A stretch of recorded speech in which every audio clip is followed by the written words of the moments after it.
am Savvy Micah, and this is Savvy Reviews. And well, we have a review for the newest movie to come out this weekend, and that is 28 Years Later, The Bone Temple. Now, this is indeed the fourth movie in the 28 franchise. As you know, you got 28 Days Later, and you have 28 Weeks Later, and then last year we got 28 Years Later, and this year we get the sequel, which is more like a part 2 to that, if anything, called 28 Years Later, The Bone Temple. And while I'm not a big fan of 28 Weeks Later, I'm going to be honest with you, I have not seen 28 Days Later, the first movie in the franchise. But 28 Weeks Later was a whole bunch of shaky cam and Jeremy Renner and Idris Elba just moving around frantically. It was just a lot going on in that movie. I wish at some point they would have just focused up and actually showed us what we wanted to see as far as the zombie things go, instead of just putting it on the screen. It's just too much shaky cam for me as far as 28 Days Later go. I'm sorry. But 28 Years Later was a much improvement to those movies. Clearly they got more money, more cachet. So I feel like while 28 Days Later and 28 Weeks Later are major movies and whatnot, I feel like they got more money to do what they really wanted to do in these last two than in those first two, because those first two look like zombie indie films with Jeremy Renner and Idris Elba in it, at least for the first one, or if it's the second one, and the first one got Cillian Murphy in it.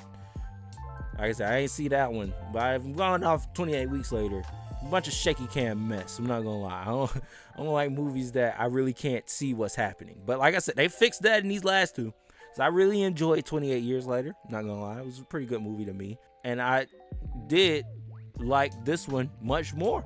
While it might be because I just watched 28 Years Later yesterday or today. No, I watched it today actually, and went to go watch this one. So it was a good part 2. It kind of enhanced the story that I was already into and invested in, and it took the characters further.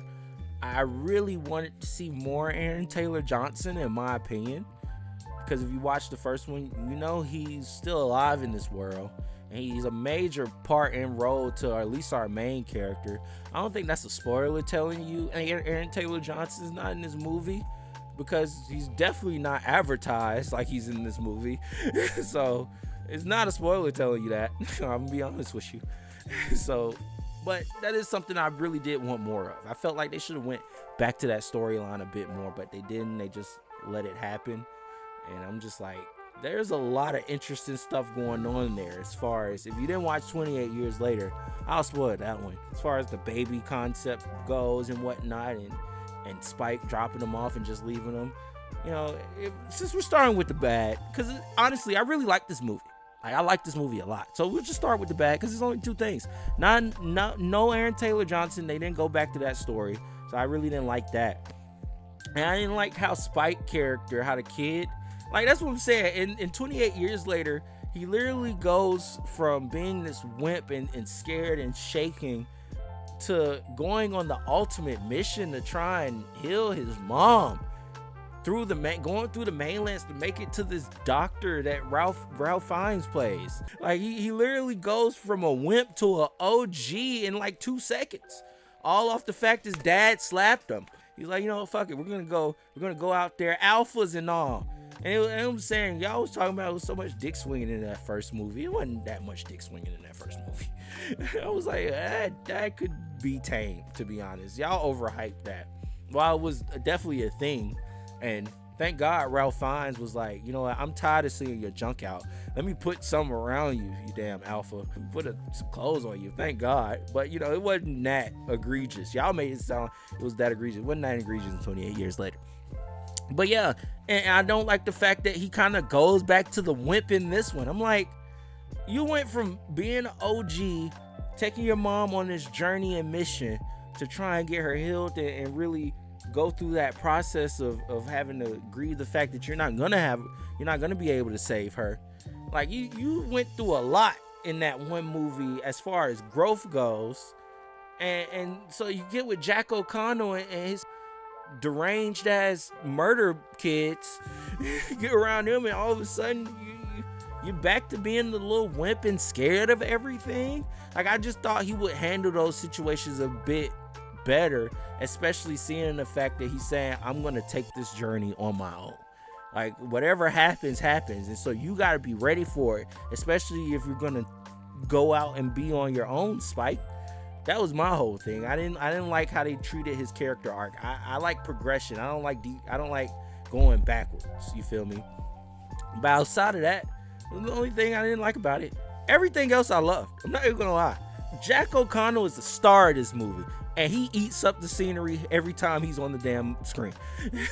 Jack O'Connell is a legend in the making, in my opinion, as far as movie villains go.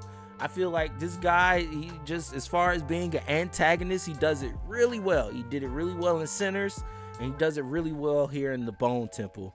And he's definitely out. And that's what I loved about it, because while the zombies are a scary part about this world, it kind of just showed Jack O'Connell was a way worse monster than even them. How he was training these kids and you know, I wish they would have kind of talked about that more, because these kids were like literally ninjas, sadistic ninjas. Like, I'm like, if he trained them to be like this good with killing zombies and whatnot and taking over the situation, why he didn't give Spike none of this training? And then he lets his soldiers, like, he doesn't really take care of them, not to spoil anything.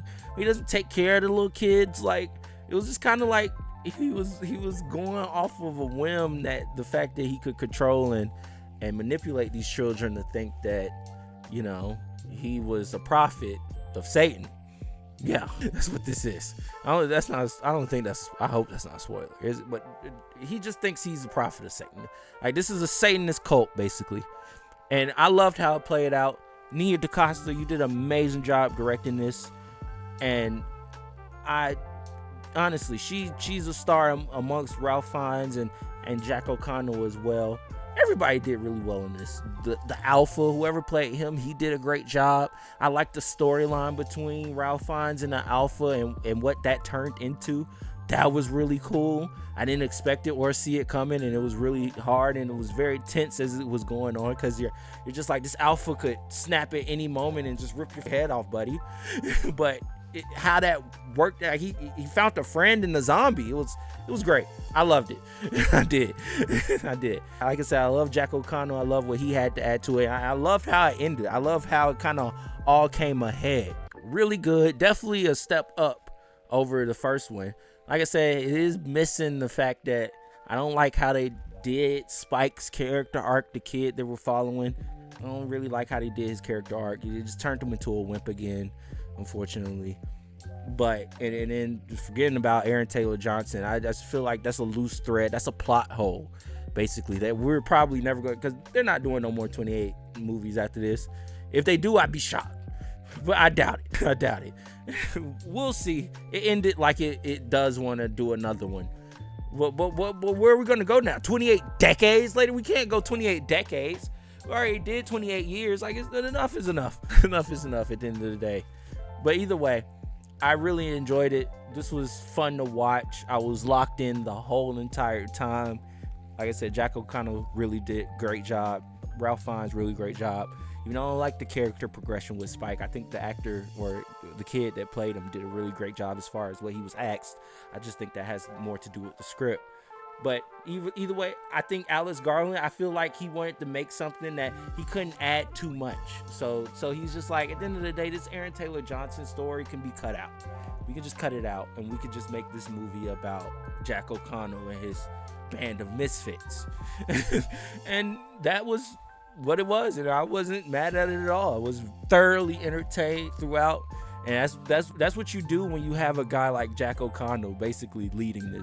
He just eats up the scenery. Amazing work.